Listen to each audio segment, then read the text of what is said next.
Bismillahirrahmanirrahim. Assalamualaikum warahmatullahi wabarakatuh. Bertemu kembali dengan saya, Ibu Ati Trisnawati. Pada kesempatan kali ini, kita akan belajar tentang Indonesia pada masa Orde Baru, yaitu pada tahun 1966 sampai dengan 1998. Nah, sebelum kita memasuki materi hari ini, Ibu akan menyampaikan terlebih dahulu tujuan pembelajaran pada kali ini. Nah, apa tujuan pembelajaran pada materi ini? Yang pertama, siswa mampu mengevaluasi kehidupan politik dan ekonomi pada masa Orde Baru. Yang kedua, siswa diharapkan mampu mengevaluasi peran pelajar, mahasiswa, dan masyarakat dalam perubahan politik dan ketatanegaraan Indonesia.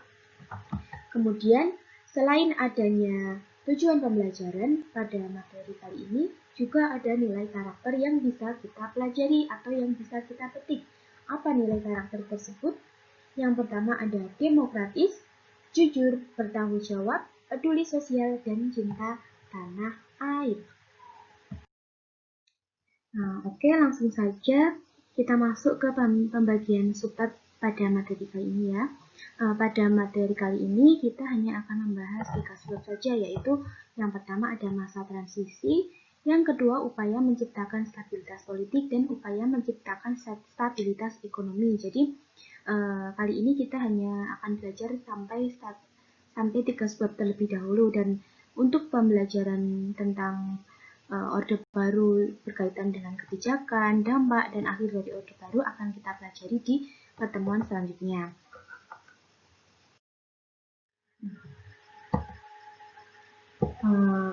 Subbab pertama yaitu masa transisi. Apa itu masa transisi? Jadi masa transisi itu adalah masa di mana ketika terjadi perubahan dari Orde Lama ke Orde Baru. Nah, pada masa transisi ini terjadi beberapa peristiwa yang melatar belakangi lahirnya Orde Baru. Peristiwa apa sajakah itu? Yang pertama ada aksi-aksi Tritura, yang kedua ada surat perintah 11 Maret, kemudian yang ketiga ada dualisme kepemimpinan. Oke, kita langsung masuk saja pada peristiwa pertama yaitu aksi Tritura. Apa itu aksi Tritura? Jadi Tritura itu adalah trituntutan rakyat atau 3 tuntutan rakyat. Nah, apa latar belakang dari peristiwa Tritura ini?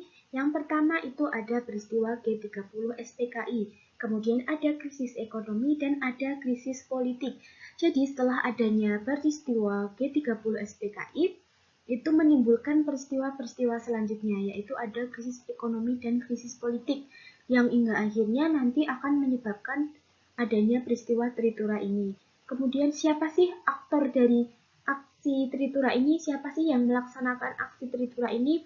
Nah, di sini ada beberapa gabungan dari kelompok-kelompok, yaitu ada KAMI, KAPI, KAPPI, KAGI, KASI, KAWI, di mana mereka ini adalah gabungan kelompok-kelompok dari persatuan guru, pelajar, ada dari wanita, ada sarjana, dan persatuan-persatuan ini, kelompok-kelompok ini bersatu kemudian menamai gabungan mereka itu dengan nama Front Pancasila. Nah, yang selanjutnya, apa isi dari Tritura tersebut? Yang pertama ada pembubaran PKI dan ormas-ormasnya. Yang kedua ada pembersihan kabinet dari unsur-unsur PKI. Kemudian yang ketiga ada penurunan harga kebutuhan pokok atau perbaikan ekonomi. Nah, itu tentang aksi Tritura ya. Kemudian ada kronologi aksi Tritura. Bagaimanakah kronologi aksi Tritura tersebut? Jadi pertama kali itu demonstrasi yang pertama itu dilakukan oleh gerakan mahasiswa yang terjadi pada tanggal 8 Januari 1966 di Gedung Sekretaris Negara. Kemudian aksi selanjutnya terjadi pada 12 Januari 1966, di mana aksi ini dipelopori oleh kelompok pemuda dan mahasiswa yang tergabung dalam Front Pancasila tadi ya, dan melakukan demonstrasi di depan gedung DPR GR. Kemudian pada tanggal 24 Februari 1966, seorang mahasiswa dari Fakultas Kedokteran Universitas Indonesia yang bernama Arif Rahman Hakim ini tertembak ketika melakukan demonstrasi yang ada di depan Istana Negara. Nah, nama dari mahasiswa ini pun sampai sekarang pun masih dikenang oleh masyarakat. Dan yang selanjutnya itu pada 25 Februari 1966, Presiden Soekarno kemudian membubarkan KAMI. Tentang surat perintah 11 Maret. Nah, Ibu yakin dari kalian pasti sudah pernah mendengar apa itu surat perintah 11 Maret. Jadi pertama-tama itu tentang latar belakang. Apa sih yang melatar belakangi adanya surat perintah 11 Maret itu? Yang pertama itu ada aksi demonstrasi yang menentang pemerintah. Demokrasi terpimpin itu semakin meningkat. Jadi banyak demonstrasi-demonstrasi yang menuntut demokrasi terpimpin itu agar segera melakukan perbaikan. Kemudian yang kedua, keamanan Presiden Soekarno yang mulai terancam. Dan yang ketiga, ada Presiden perlu memulihkan kewibawaan pemerintah. Kemudian isi dari surat perintah 11 Maret itu ada 3 poin. Yang pertama, mengambil segala tindakan yang dianggap perlu untuk terjaminnya keamanan dan ketentraman serta kestabilan jalannya revolusi. Kemudian yang kedua, menjamin keselamatan Presiden, Panglima tertinggi atau pemimpin besar revolusi, yaitu Presiden Soekarno. Dan yang ketiga ada melaksanakan dengan pasti ajaran pemimpin besar revolusi dan harus melaporkan kembali kepada Presiden. Seperti itu isi dari Super Semar atau surat perintah 11 Maret. Nah, adanya Super Semar ini pasti memberikan dampak. Apa dampaknya? Yaitu yang pertama, kondisi keamanan negara berhasil dikendalikan. Jadi, pada waktu itu Super Semar ini ditujukan atau diembankan kepada Jenderal Soeharto. Jadi, setelah Jenderal Soeharto mendapatkan amanat Super Semar ini, langsung melakukan beberapa tindakan untuk mengamankan kondisi yang terjadi atau kekacauan yang terjadi pada saat itu. Yang kedua itu dampaknya wibawa tentara semakin meningkat. Soeharto sebagai pemegang atau mandat dari Super Semar kemudian memiliki kekuatan politik karena pada kemudian hari Super Semar ini ditetapkan sebagai TAP MPR seperti itu. Oke,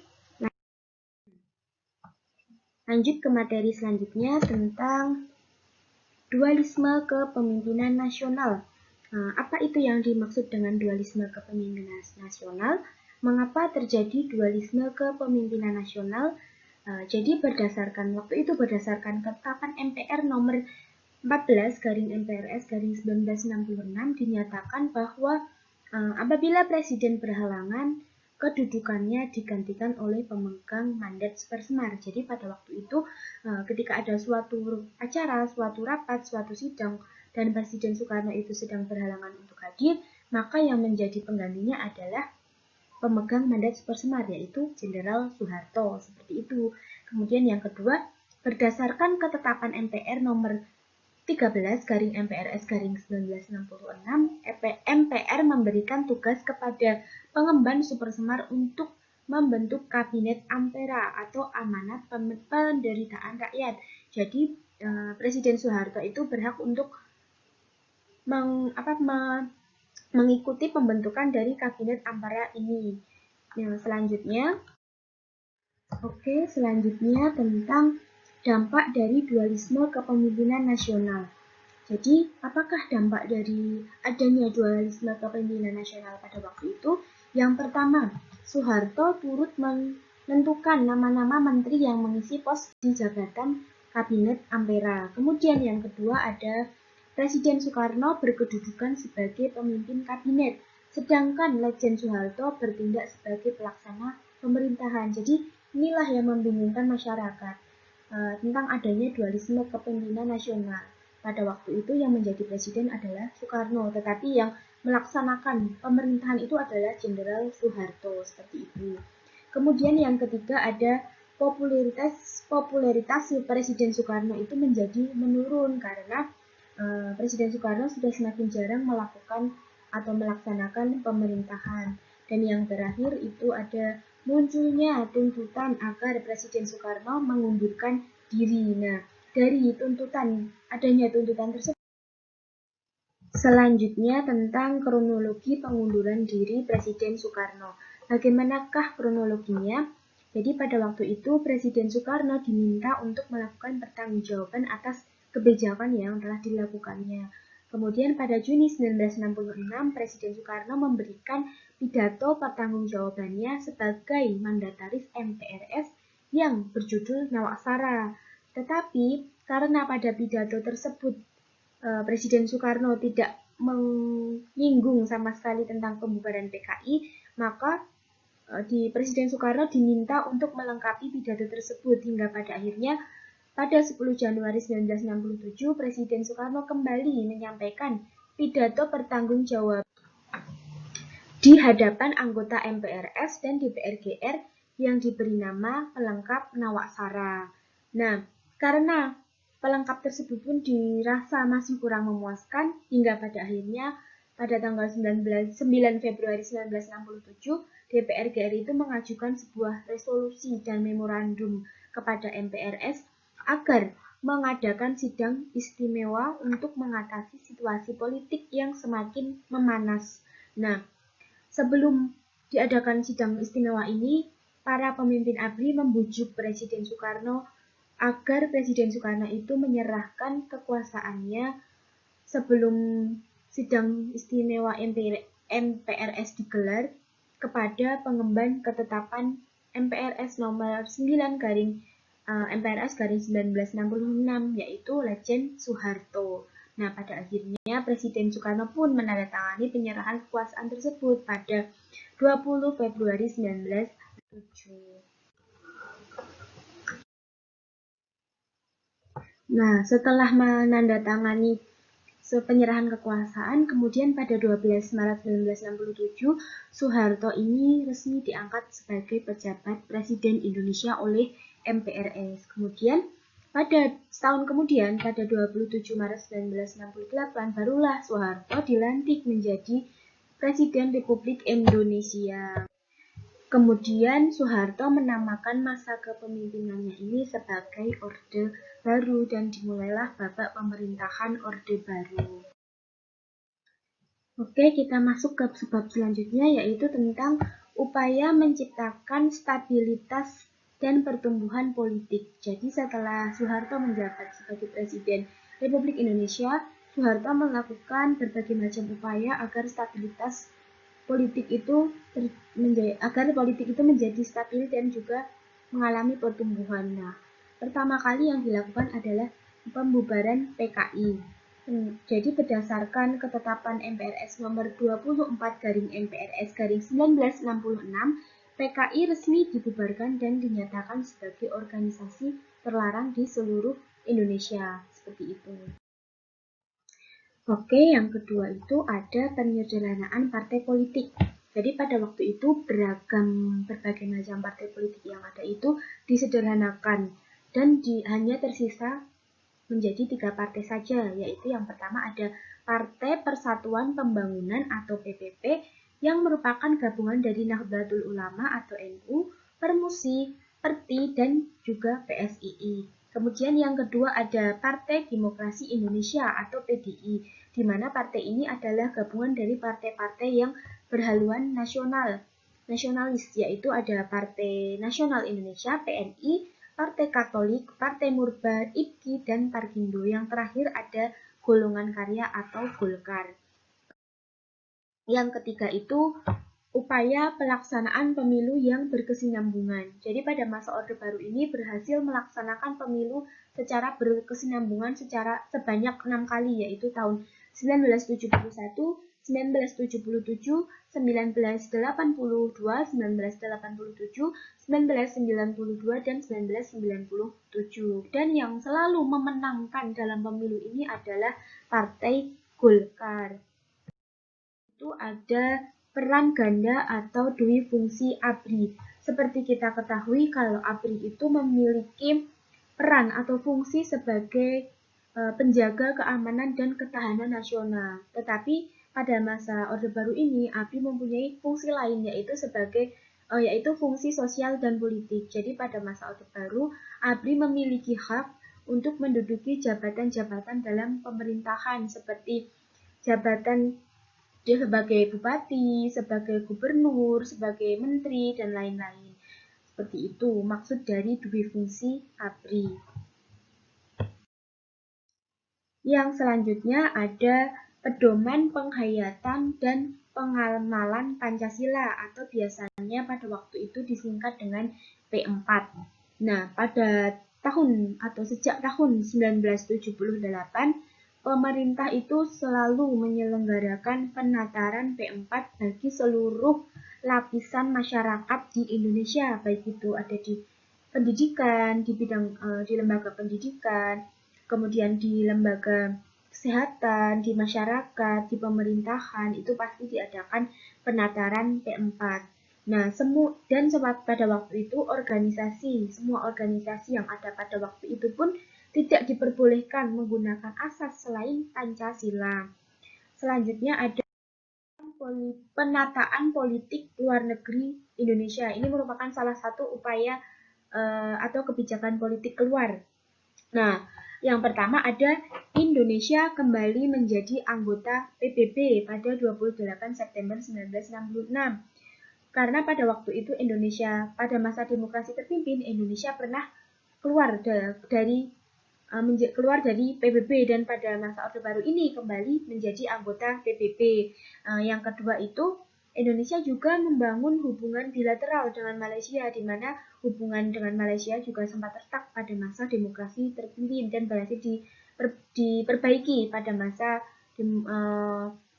Orde Baru ini. Kemudian yang ketiga itu ada membekukan hubungan Tiongkok karena peristiwa G30S PKI. Jadi setelah adanya peristiwa G30S PKI, Indonesia menutup diri atau membatasi hubungan-hubungan dengan negara-negara yang berhaluan komunis seperti itu. Oke, kita masuk ke subbab yang terakhir, yaitu tentang upaya menciptakan stabilitas dan pertumbuhan ekonomi. Nah, pemerintah itu selain melakukan stabilitas dan pertumbuhan politik, juga melakukan stabilitas dan pertumbuhan ekonomi. Nah, apa saja yang dilakukan oleh pemerintah? Yang pertama itu ada Repalitas 1. Repalitas 1 atau Rencana Pembangunan 5 Tahun Tahap Pertama yang dilaksanakan pada tahun 1969 dengan fokusnya yaitu pada upaya rehabilitasi sarana dan prasarana penting, pengembangan iklim usaha, dan juga investasi. Kemudian ada Repalitas 2 dan 3, di mana Repalitas ini berlangsung pada 1974 sampai dengan 1984 yang fokus dari pembangunannya itu pada perencanaan pertumbuhan ekonomi, stabilitas nasional, dan pemerataan pembangunan dengan penekanan pada sektor pertanian serta industri yang mengolah bahan-bahan mentah menjadi bahan baku. Dan yang terakhir itu ada Repalita 4 dan 5. Nah, di sini Repalita ini dilaksanakan pada tahun 1984 hingga 1994, di mana fokusnya itu pada pembangunan sektor pertanian, pembangunan industri yang menghasilkan barang-barang ekspor, pengolahan hasil pertanian, dan juga industri padat karya. Jadi, itulah materi yang kita pelajari pada hari ini tentang Orde Baru, di mana awal mulanya terbentuk, bagaimana upaya yang dilakukan oleh Orde Baru dalam menjaga stabilitas politik dan ekonomi. Semoga apa yang kita pelajari pada ini bermanfaat untuk kita semua dan kita bisa mengambil setiap pelajaran yang kita pelajari hari ini, karena sejatinya kita belajar sejarah itu untuk belajar agar tidak mengulangi kesalahan di masa lalu, dan agar kita belajar untuk mengambil setiap hikmah yang sudah terjadi dari peristiwa yang sudah terjadi di masa lalu. Nah, akhir kata saya mohon maaf apabila ada banyak salah dan kata. Wabillahi taufik wal hidayah. Wassalamualaikum warahmatullahi wabarakatuh. Sampai jumpa di pertemuan selanjutnya.